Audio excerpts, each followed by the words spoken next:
အမတော့အိုးပြီးရဲတော့မှာတန်တဲ့ကောင်တဲ့အမျိုးကြီးတွေရဲ့နောက်မှာကိုယ်တော်ပိုင်းတော်ကောင်တဲ့အမျိုးကြီးတွေပြန်လိုက်တာရဖြစ်ပါလေ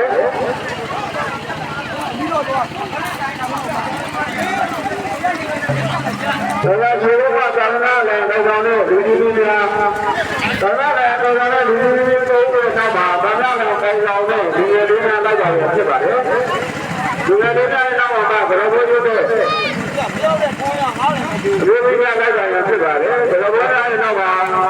ပရိယေတွေကြောင့်လည်းလူကြီးများလိုက်တာရဖြစ်ပါလေဒီလိုတိုင်းနောက်မှာတန်းရင်းဆိုင်တော်တဲ့လူကြီးတွေများလိုက်တာရဖြစ်ပါလေဘယ်လိုလဲဘာလို့ဒီလိုလဲတော့မှာဘုန်းတော်ပိုင်းတော်ပိုင်းတော်နဲ့ဒီလိုလူတွေနဲ့တာဖြစ်ပါလေဘုန်းတော်ကဘယ်လိုလဲတော့မှာဘာလို့ဒီလိုလဲပါရဖြစ်ပါလေဒါတော့ဘာတော့ဒီလိုလဲတော့မှာအလို့ရှိရင်လူမပြလိုက်တာရဖြစ်ပါလေဒီလိုလူမပြတော့မှာဘာလို့လိုက်တာရဖြစ်ပါလေဘာလို့လဲတော့မှာဘာလို့ဒီလိုပိုင်းတော်နဲ့ဒီလိုလူတွေလိုက်တာရဖြစ်ပါလေဘာလို့ဒီလိုတိုင်းတော့ဒီနေ့လေးရအောင်တော့ပါကျွန်တော်ကကိုယ်တည်းအမှန်တည်းဒီလိုပိုင်းလောက်တာဖြစ်ပါတယ်အမှန်တည်းအိုးကြီးရဲ့တော့ပါဘာလို့လိုက်ကြကြလဲဒီကတော့ဒီလိုပဲကအပေါင်းတို့ကလိုက်ကြရဖြစ်ပါတယ်ဒါ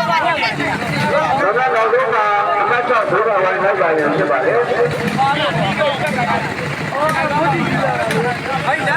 အမှတ်တော့အိုးကြီးရဲ့တော့ပါဒီလောက်ကတော့လိုက်ကြရဖြစ်ပါတယ်။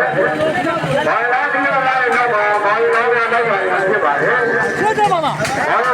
တော့ဘာဒီဒီတိုင်းတော့ဒီလိုလာလိုက်ကြရဖြစ်ပါတယ်။ဘာဒီတိုင်းတော့ဒီလို